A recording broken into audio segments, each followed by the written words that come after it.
En franchissant un pont au-delà d'une rivière appelée Yuanqiang, ce troupeau d'éléphants sauvages d'Asie se rapproche de plus en plus d'un habitat naturel pour sa survie.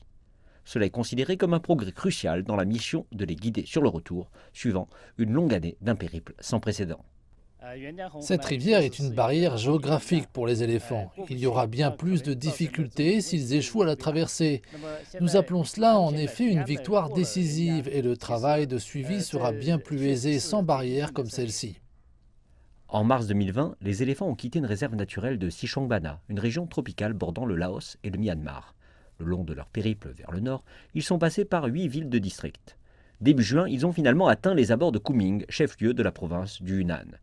Pour assurer la sécurité des animaux géants et des habitants le long du trajet, les autorités ont réagi de façon proactive, en effectuant une surveillance 24 heures sur 24 avec des drones, les guidant en construisant des blocages de route avec d'imposants camions et en déposant de la nourriture pour les éloigner des zones peuplées d'habitants.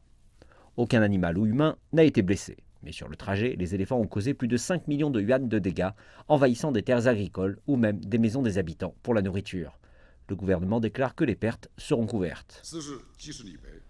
Nous avons exhorté les compagnies d'assurance à évaluer les pertes et les indemnisations en se fondant sur les dispositions de l'assurance publique pour les dégâts causés par les animaux sauvages.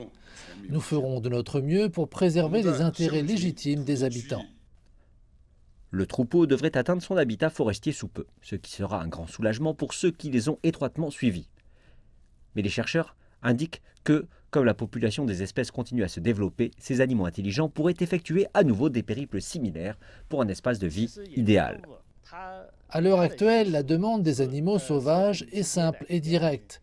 Ils ne vont pas errer ailleurs si leur demande en nourriture est satisfaite, car ils sont enclins à préserver de l'énergie. Je pense que l'accent doit par la suite être mis sur le rétablissement et la transformation de leurs habitats. Et cela inclut l'établissement d'un espace de vie exclusif élargi, largement accepté comme la meilleure approche pour éviter que de telles circonstances ne se reproduisent. Prochainement, la province va accélérer la création d'un parc national conçu pour les éléphants d'Asie, tentant de leur fournir un meilleur habitat.